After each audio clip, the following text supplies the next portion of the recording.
বরিশালে আধিপত্য বিস্তারকে কেন্দ্র করে প্রতিপক্ষের হামলায় স্থানীয় যুবদলের এক নেতা নিহত হয়েছেন।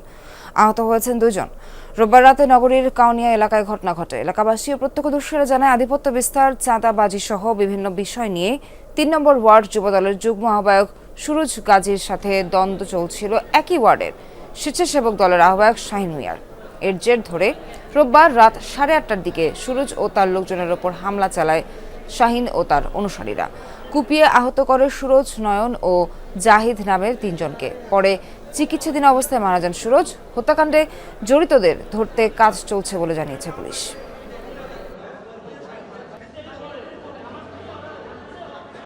শাহিন নিয়ে এসেছে আর কি, দাওটাও নিয়ে এসেছে আর পোলাগুদার দাও ছিল।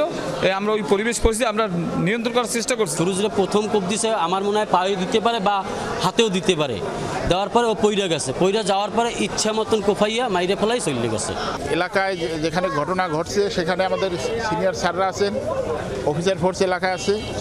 এ ব্যাপারে তদন্তপূর্বক আইনগত ব্যবস্থা গ্রহণ করা হইবে।